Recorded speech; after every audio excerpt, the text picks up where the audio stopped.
Alors, vous parlez tout à l'heure de répression, hein, mais le ministre Yak dit qu'il n'y a pas eu de répression et que les tirs en fait qui ont blessé ou bien qui ont entraîné la mort de ces manifestants, en fait que c'était des tirs de sommation tirés en l'air et qui sont revenus toucher les manifestants et qui sont décédés. Que pensez-vous de ça?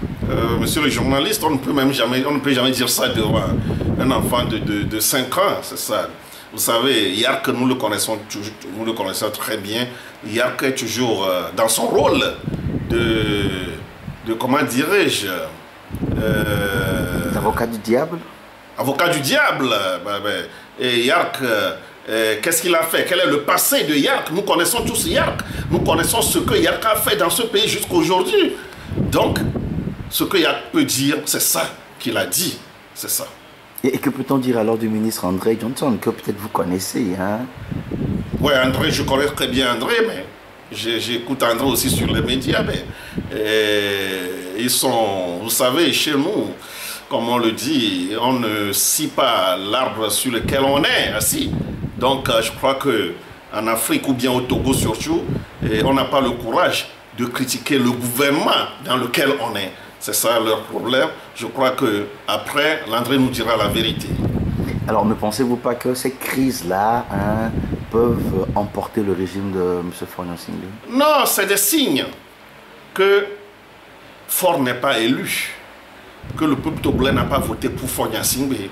Mais Faure, par l'armée, s'impose aux Togolais, c'est ça. Donc, sinon, si nous voyons à côté de nous le Bénin ou au Ghana, ben, si quelque chose de ces gens se passe, c'est les présidents qui vont sur les lieux pour parler à leur population. Nous avions vu quand Faure était parti avec tous ces présidents dictateurs pour marcher à Paris. Charlie. Écoutez, ce qui s'est passé ici est plus que Charlie. Ben, Faure ne s'est pas déplacé pour aller à Mango, pour parler à la population, à sa population. Il a peur d'être hué parce qu'il n'est pas élu. Je ne vais même pas dire qu'il est mal élu, il n'est pas du tout élu. Faure Gnassingbé n'est pas élu. Qu'est-ce qu'il dira à qui? À quelle population? C'est ça. Donc je crois que c'est le signe que Faure doit partir avant les 5 ans. Le peuple togolais en a marre. Le peuple togolais est prêt à en découdre avec son régime. Ça, vous devez le savoir. Nous sommes là, nous sommes avec ce peuple. Si les gens disent que le peuple est fatigué, le feu, non, c'est faux. C'est un silence dangereux. Ce qui se passe au Togo, c'est un silence vraiment très dangereux. Le jour, ça va s'exploser. Personne ne peut contenir ça. Mais pourtant, certains estiment que le régime de M. Faure est en train de faire de bons boulots. Il y a la politique des grands travaux, hein, il y a les chantiers qui sont en construction, hein, les routes qui sont en construction un peu ça et là. Est-ce qu'aujourd'hui, on doit reprocher quelque chose à M. Faure Gnassingbé? Ben, M. Faure Gnassingbé a dit pendant sa campagne qu'il fera ce mandat, un mandat social. Mais nous voyons aujourd'hui, les routes sont inachevées. et le bol de maïs est augmenté, le pétrole, le prix du carburant est augmenté, il y a du délestage partout dans le pays. Des fois, pendant 2 jours, on ne trouve pas de l'électricité. Ça, c'est le mandat social, ça? Et c'est les grands travaux, ça? Non. Vous savez, ce n'est pas ce que veut le peuple togolais. Le peuple togolais, aujourd'hui, veut un changement. Le peuple togolais veut de l'alternance.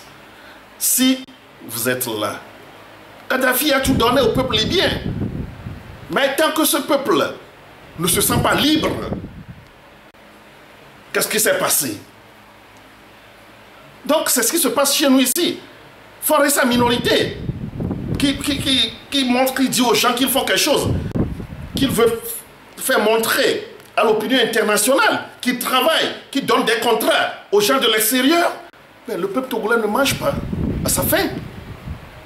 Les gens ne trouvent même pas 5 000 francs pour le collège de leurs enfants.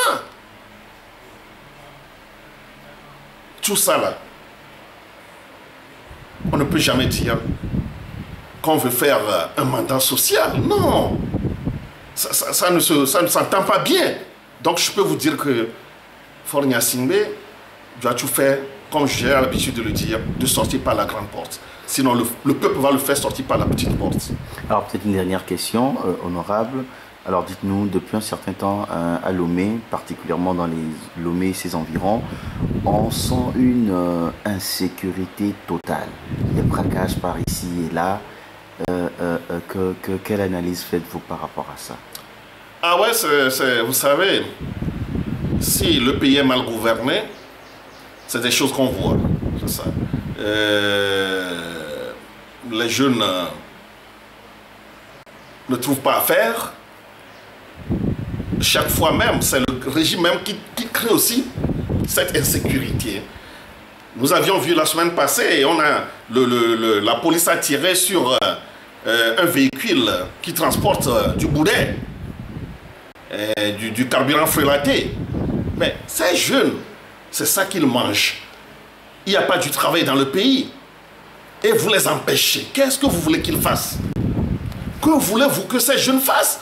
Que voulez-vous que ces jeunes mangent? C'est ça le problème. Il faut voir la réalité. Il faut savoir trancher les problèmes. C'est ça. Ces jeunes, qu'est-ce qu'ils vont manger? C'est tout cela qui crée l'insécurité dans le pays. C'est tout cela qui crée l'insécurité. Donc l'insécurité même, c'est au sommet. C'est ceux qui volent. Le contraire, pour nos routes, ben, les milices qui pillent, qui volent l'argent. Mais c'est ça l'insécurité d'abord. C'est ça l'insécurité d'abord. Donc ce que nous devons savoir est que Faure Gnassingbé et tout son gouvernement ont échoué. Ils ont échoué.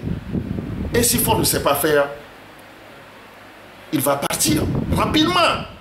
Le peuple va le faire partir parce que le peuple en a marre. C'est ça.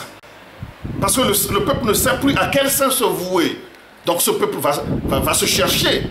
C'est ça, il va se libérer. Comme on a l'habitude de le dire, un esclave qui ne se libère pas reste toujours l'esclave. Donc le peuple togolais doit se libérer. Alors, honorable, merci beaucoup. Je vous remercie.